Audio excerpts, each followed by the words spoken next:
Well, hello, my fellow car modelers. How you doing today? I wasn't planning on making a video. I just already put a couple out. I just figured I was going to take a little break from videos, but you know what? I want to show you a model that has just been getting under my skin. I just came back from Andy's, and I had to run over there and buy it because I kept... Well, here it is.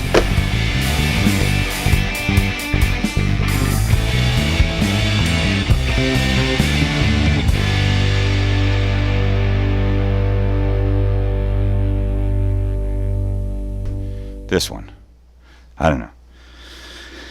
Since it hit the shelves, I've been over to Andy's 3 times and almost buying it and then put it back. It's like, I got all this other stuff. I don't want to have a squirrel.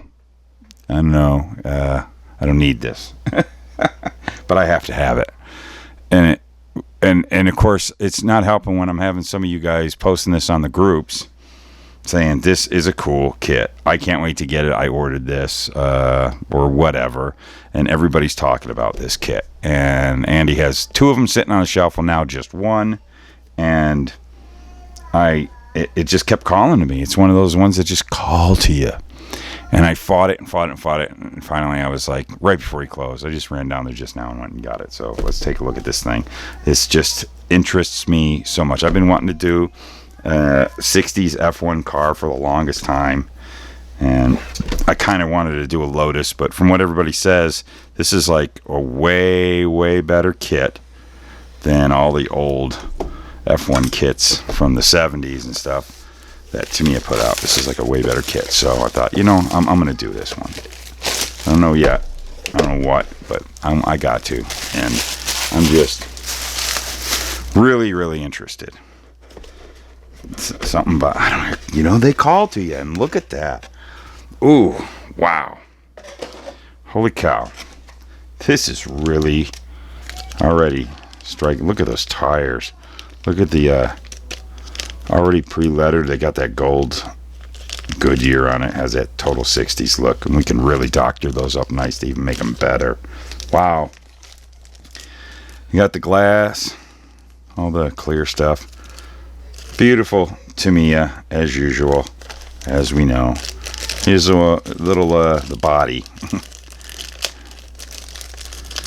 Let's take a look at, which you can always expect. You could build this thing without painting it, and it would be beautiful. But we're gonna paint it, don't you worry. Wow. Look at that. Look at that. Look at that. You guys who are always on the fence about getting a Tamiya kit. Holy mackerel. Look at the sheen that plastic has. And just look at how nice that body is. A little bit of a parting line right there. Wouldn't be too hard to get rid of. That's actually really surprising for Tamiya. I wouldn't have expected that. But it's kind of out of the way of things. It'd be pretty easy. You just got to really maybe tape this off right there for the mirrors or the mounts for the glass. I'm not sure what those are yet. And so you don't knock that detail off, and then you can just sand that right down pretty easy. Niceness. Lots of niceness. I'm going to put this back in the bag so it stays protected. And move on to the next. Oh boy. The thing that I really have been like wanting to do an old F1 car, getting a hold of an old kit or whatever, and they go for so much money, and lots of times the tires are... it's just sometimes there's issues.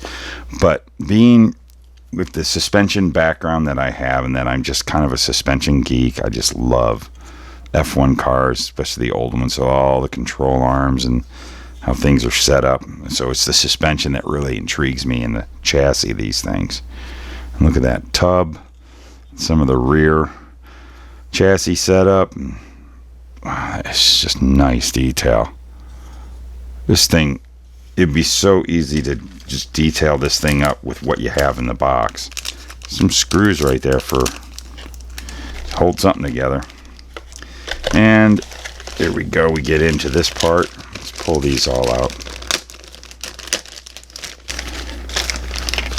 And the decals are right there. Pretty basic decals, but definitely look like good quality. Here's all your engine parts.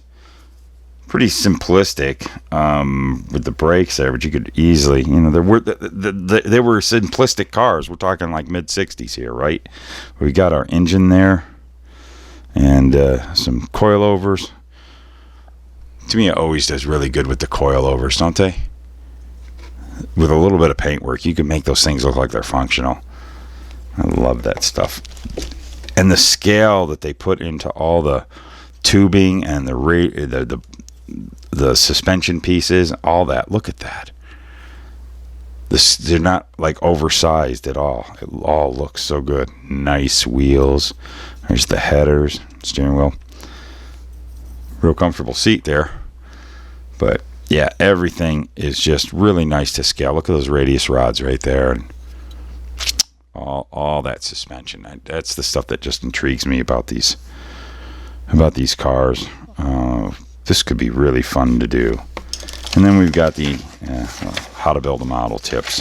And then there's, of course, as I say, typical Tamiya fashion, we got ourselves a nice illustrated instruction manual here. And just by the looks of this, it's really kind of it's a intricate yet simplistic kit. This could be a very quick build, really enjoyable build. That could be really fun. I think this is something that I need to have happen. It really strikes me. Got some ideas already flowing in my head, but wow, that's about it. That is the whole nuts and the bolts of it all. Boy, oh boy, I do love. You can't deny. Look at all that. Look at all that engraving detail. I mean, well, that's why Tamiya, that's why there's so much money. And really, this wasn't what I don't even know what I paid for this. I think it retailed just under $40, which that's pretty, Tamiya just hasn't really gone up in price like all the other kit manufacturers had to. But I imagine because of the way things are going in the world, get it while you can, because these prices are probably going to start going up on these Tamiya kits. Holy cow, that's pretty neat. That's it. I love those nose cones on the F1 cars from the 60s. That's so cool. That's it. I'm going to put this thing back together here and put it all in the box. And just want to let you guys know, the last model that I, wasn't expecting to bring home with me, and it followed me home. Remember that one? I got it sitting over on the side here, right here. Well, don't you worry. I promised I would do a build video on this, and I'm getting things together, and I'm going to start the build video on this. I'm going to build this first. I want to get that, but I'm still working on the Salvino's JR Mountain Dew Monte Carlo. I have been plugging away at that. It's kind of an interesting video that'll be, but these things are just taking so much time, and I'm trying to put out little videos and little content in between, but we'll get it all going for you. So I just wanted to share this with you really quick tonight, that I went and picked it up, and I don't know, if I can squeeze it in. If I build this, I will make it into a video. I don't know yet. I'm not going to promise that. This one here could be just a straight out of the box, really cool build. If you have been noticing this kit, I highly recommend it. That thing looks pretty cool, and I'm wanting to build this. It just looks so intriguing. I really, just that shot, the box art's so cool. It's just such a cool looking car. I think I gotta build this too. I don't know. I really want to. So we'll see you in the next video. And remember what we say here. Keep gluing those fingers together. Keep cutting that styrene. And go build model cars. Why? Well, why the heck not? Because they're fun.